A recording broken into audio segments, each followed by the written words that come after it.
Wassalatu wassalamu ala asyrafil anbiya'i wal mursalin Nabiina Muhammadin wa ala alihi wa sahbihi ajmain.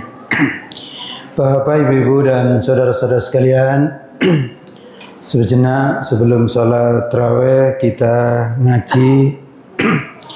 ngaji satu ayat insyaallah dari Al-Quran, surat Al-Ma'idah ayat 100.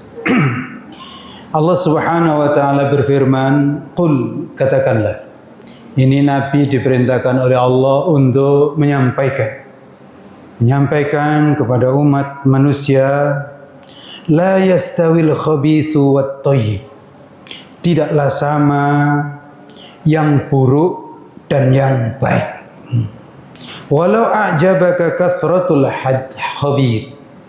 Meskipun sangat menarik hatimu sesuatu yang buruk yang banyak itu, meskipun keburukan yang banyak itu menyebabkan kamu tertarik, sangat mempesona, fattaqullah, maka bertakwalah kalian kepada Allah, ya ulil albab, wahai orang-orang yang berakal, la'allakum tuflihun, agar kalian itu beruntung. Bapak, Ibu, dan saudara-saudara sekalian, di antara misi utama Nabi Muhammad SAW itu mengajarkan kepada manusia, menunjukkan kepada manusia mana yang buruk, mana yang baik. Karena ternyata manusia itu banyak terpesona dengan sesuatu lantaran banyaknya. Secara fitrah tentu manusia nggak suka dengan yang buruk, suka dengan yang baik. Dan juga sebenarnya secara fitrah manusia itu tahu mana yang buruk, mana yang baik. Tapi kenyataannya banyak manusia itu yang terjerumus dalam keburukan. Yang baik dijauhi, sementara yang buruk justru dilakukan. Yang baik tidak disukai, tetapi yang buruk justru digandrungi. Nah, karena itulah maka ayat ini memberikan pedoman kepada kita bahwa kebaikan dan keburukan itu bukan atas dasar banyaknya, bukan atas dasar kuantitatif, tapi hendaknya kita memilih sesuatu itu atas dasar kualitas. Mana yang baik itulah hendaknya yang kita pilih, dan mana yang buruk itulah hendaknya yang kita jauhi. Bapak, Ibu, dan saudara-saudara sekalian, oleh karena itu kita mendapatkan pelajaran yang pertama, bahwa jelas yang buruk itu tidak sama dengan yang baik. Dan ini dalam semua hal, perbuatan, ucapan, makanan, minuman, termasuk juga dalam jenis manusia. Manusia itu tidak perlu dibeda-bedakan hanya lantaran jenis kelamin atau karena suku, bukan. Tapi manusia itu dibedakan ini buruk atau ini baik. Di situ penilaian Allah Subhanahu wa ta'ala. Berikutnya yang kedua, kita jangan tertipu dengan sesuatu yang banyak. Karena belum tentu yang banyak itu baik. Bisa terjadi ternyata yang buruk itulah yang banyak. Dan oleh karena itu pilihan kita dalam segala hal bukan karena banyaknya, tapi hendaknya pilihan itu adalah karena baiknya. Karena hidup ini memang ujian, dan ujian itu bagi manusia ternyata persoalan pilihan saja. Kita ini milih yang baik atau milih yang buruk. Termasuk ujungnya kita itu milih surga atau milih neraka. Kita itu milih ikut Nabi Muhammad sallallahu alaihi wasallam atau milih ikut selain Nabi. Kita menyembah Allah yang jelas sebagai pencipta alam semesta, atau kita menyembah selain Allah yang jelas kelemahannya. Di sini jangan sampai kita terpengaruh hanya gara-gara sesuatu itu banyak. Mungkin bisa terjadi yang menyembah selain Allah itu lebih banyak daripada yang menyembah Allah. Bisa terjadi penggemar selain Nabi Muhammad lebih banyak daripada penggemar Nabi Muhammad sallallahu alaihi wasallam. Kita hendaknya tidak tertipu, termasuk dalam salat. Kalau ditinjau, mungkin yang tidak salat lebih banyak daripada yang salat.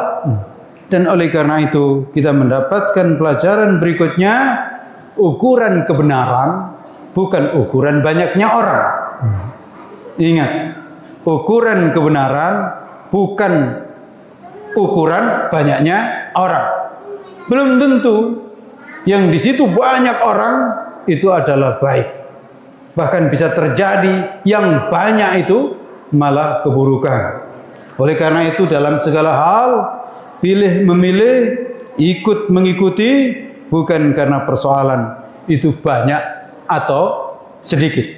Karena bisa saja yang sedikit itulah yang baik, dan ternyata yang buruk itu bisa terjadi sangat banyak penggemarnya. Berikutnya, soal pilihan yang baik dan yang buruk, inilah sebenarnya ukuran kecerdasan. Jadi manusia itu sebenarnya dinilai cerdas itu bukan karena saking pandainya berhitung, bukan itu. Oleh karena itu Bapak, Ibu, dan saudara-saudara sekalian, dalam pendidikan itu mencerdaskan anak itu bukan sekedar pinter berhitung, pinter matematika, pinter rumus ini, rumus itu. Tapi sebenarnya anak itu cerdas adalah anak itu bisa tidak membedakan mana yang baik dan mana yang buruk. Dan bukan sekedar bisa membedakan, tapi anak yang cerdas itu adalah anak yang tahu yang baik dan dilakukan, lalu kemudian tahu yang buruk dan itu dijauhi. Kalau sekedar pinter berhitung, pinter perkalian, pinter rumus ini dan rumus itu, tapi ternyata yang buruk justru dilakukan dan yang baik justru dijauhi, maka itu bukan kecerdasan, tapi itulah sebenarnya kebodohan. Dan itulah yang mencelakakan. Karena hari ini sebenarnya misalnya yang korupsi itu kan bukan yang tidak pandai berhitung, justru yang pinter berhitung itu. Ya. Pinter berhitung. Kalau nggak pinter berhitung mungkin nggak korupsi. Tapi itu tentu bukan kepandaian, bukan kecerdasan, tapi itu adalah bahasa Bengkulu ya kebigalan. Gitu. Jadi ujungnya menjerumuskan. Maka ayat di sini kita ditunjukkan fattaqullah, bertakwalah kalian kepada Allah. Karena ternyata yang bisa menunjukkan kepada kita agar kita itu tidak salah pilih itu ketakwaan. Maka Allah katakan wa may yattaqillaha in tattaqullaha yaj'al lakum furqana. Jika kalian itu bertakwa kepada Allah, maka Allah berikan kepadamu kecerdasan untuk memilah mana yang hak dan mana yang batil. Dan itulah hasil daripada ibadah puasa di bulan Ramadan. Maka sesungguhnya ibadah puasa itu mendidik kita agar kita ini cerdas memilih mana yang hak dan mana yang batil. Dan itulah ujungnya la'allakum tuflihun, agar kalian itu beruntung. Orang yang cerdas yaitu orang yang bisa memilih mana yang hak dan menjauhi mana yang batil, itulah yang akan mengantarkan kepada keberuntungan. Kalau sekedar cerdas, banyak gelar, lalu ternyata yang salah dipilih, yang baik dijauhi, maka itu tidak akan sukses. Kalau ada orang yang sukses karena nipu, itu sementara. Di awal, ujungnya pasti nyungsep. Semuanya begitu. Hukum dunia begitu. Fir'aun, ujungnya nyungsep. Qarun, harta banyak, harta bendanya banyak, ujungnya nyungsep. Abu Lahab juga begitu, Abu Jahal juga begitu. Oleh karena itu jangan sampai kita terpesona dengan banyaknya harta, banyaknya penggemar. Karena ujungnya meskipun banyak, tetapi kalau itu tidak benar, maka itu membawa kecelakaan. Bapak, Ibu, dan saudara-saudara sekalian, kenapa kita dididik untuk tahu yang hak, untuk tahu yang batil? Ini persoalan, kita ini manusia, tapi rata-rata memang susah ngajarin dalam persoalan itu. Kalau kita ngajarin soal berhitung, insya Allah gampang. Kursuskan anak, cepet dia. Ngajarin bahasa Inggris, kursuskan, gampang, itu cepat. Tapi untuk bisa ngajarin anak itu milih ke masjid atau milih main-main, itu nggak gampang. Siapa yang merasa gampang didik anak sholat? Coba di antara kita. Siapa yang merasa gampang didik anak berbakti kepada orang tua? Sulit, nggak bisa, gampang-gampangan. Siapa yang bisa mendidik anak langsung kemudian anak itu sopan, beradab? Nggak gampang. Dan itulah manusia, termasuk ujungnya milih makanan dan minuman. Milih makanan dan minuman, izin ya. Kita sekarang heboh soal makanan dan minuman ini. Kenapa? Karena luar biasa manusia ini tertipu. Hanya karena enak sudah tertipu. Hanya karena murah tertipu. Hanya karena untung begini tertipu manusia. Kalau binatang insya Allah nggak ada yang tertipu soal makanan. Soal binatang insya Allah ya. Kita beli ayam di pasar, cukup kita ikat di rumah itu sekitar 3 hari. Insya Allah dia tidak akan kabur kan. Nggak tahu rumah yang sudah kita siapkan. Tapi bayangkan, manusia dididik sudah 1 bulan di masjid. Itu setelah hari raya kan kabur semua.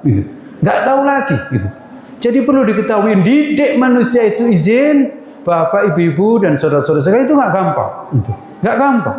Orang tua mendidik anak nggak gampang. Guru mendidik anak juga tidak gampang. Dan karena itu, mari kita semuanya minta kepada Allah agar kita diberikan hidayah, dianugerahkan ketakwaan, sehingga kita lancar milih yang hak dan menjauhi yang batil. Lancar kita itu milih kebaikan dan menjauhi keburukan. Hadanallahu wa iyyakum ajma'in. Billahi taufiq wal hidayah. Wassalamualaikum warahmatullahi wabarakatuh.